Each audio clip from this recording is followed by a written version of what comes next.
किसान भाई नमस्कार। आज मैं आप लोगों को धान के नर्सरी के बारे में जानकारी देंगे कि आप लोग धान की नर्सरी कैसे लगाएं, कौन सा बीज लगाएं। तो अभी जो है धान की खेत की तैयारी चल रही है और जो है धान के बीज की नर्सरी पड़ने वाली है।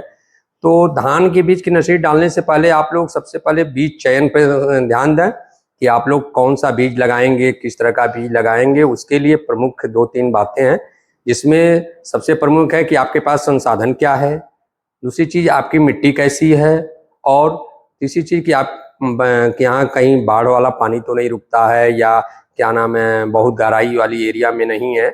इसलिए इन सब चीज़ों को ध्यान रखते हुए आप अपने यहाँ बीज का चयन करें। और अगर आपके यहाँ भराव वाली एरिया है तो लंबे दिन की प्रजाति लगाएं, और अगर पानी की समस्या है तो कम दिन की प्रजाति वाली आप बीज लगाएं। इसके अलावा जब बीज आप खरीद लेते हैं तो दूसरी प्रक्रिया होती है बीज चयन की। बीज चयन कर लिया आपने, अब आती है नर्सरी की बारी। नर्सरी से पहले हम क्या करेंगे, बीज को शोधित करेंगे। आप कहीं से भी बीज लेके आइए, लेकिन बीज शोधित करिए, चाहे वो घर का बीज हो चाहे बाजार का बीज हो।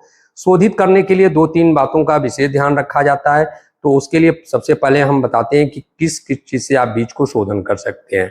अगर आप केमिकल में करते हैं, रासायनिक दवाओं से करते हैं, तो कार्बेंडाजिम प्लस मैंकोजेब का कॉम्बिनेशन दवा आती है, उसको 1 से 1.5 ग्राम दवा को 1 किलो बीज के लिए आप उपचारित कर सकते हैं।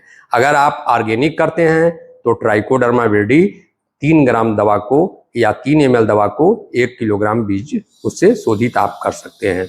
शोधित करने के लिए आप बीज को पानी में भिगोते हैं, तभी आप नर्सरी डालते हैं। जब पानी में आप बीज भिगोते हैं, उस पानी में आप दवा जितना किलो बीज आप लेते हैं, चाहे रासायनिक हो चाहे ऑर्गेनिक हो, जो मैंने डोज बताया उस हिसाब से आप मिला लीजिए और उस पानी में दवा को और बीज उसमें डाल दीजिए। और दवा और डालने के बाद 24 घंटे के लिए बीज को भिगो दीजिए।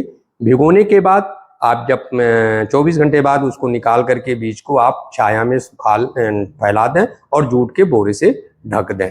कुछ किसान भाई अगर पानी में नहीं डाल पाते हैं दवा को, तो जब वो छाये में बीज को फैलाते हैं तो उसमें उस दवा को मिला दें। लेकिन जो पानी में दवा डाले हैं उसको बीज निकालने के बाद पानी को फेंके नहीं, उसको जिस खेत में नर्सरी डालनी है उस खेत में ही ले जा करके उस पानी को फैला देंगे, तो वहां से आपकी मिट्टी उपचारित हो जाएगी और एक ही साथ आपका बीज और मिट्टी दोनों उपचारित हो जाएंगी, जिससे जो नर्सरी में बीमारियां आती हैं उससे आप कंट्रोल कर ले जाएंगे। और जब आप नर्सरी डालने जाते हैं तो आपने देखा होगा कि जमाव होने के बाद कुछ कीड़े काट देते हैं। उसके लिए आप सबसे बढ़िया है कि नर्सरी के टाइम पे ही उसमें दवाइयों का प्रयोग कर लीजिए, जैसे प्रिफोनिल है या क्लोरोसाइपर है, या आप ऑर्गेनिक में कर रहे हैं तो आपको बेवेरिया बैसियाना है और वर्टिसिलियम है। इन दवाओं का आप खेत में प्रयोग करके तब नर्सरी लगाएं। और खेती में नर्सरी डालने से पहले आप उसमें आधा किलो कम से कम सारथी ह्यूमिक पाउडर और 3 किलो सारथी जाइम का प्रयोग जरूर करें, जिससे आपकी फसल बहुत अच्छी होगी और नर्सरी बड़ी अच्छे से आगे की तरफ बढ़ती चली जाएगी। और अधिक जानकारी के लिए आप हमारे कृषि का किसान हेल्पलाइन नंबर पर संपर्क कर सकते हैं। धन्यवाद।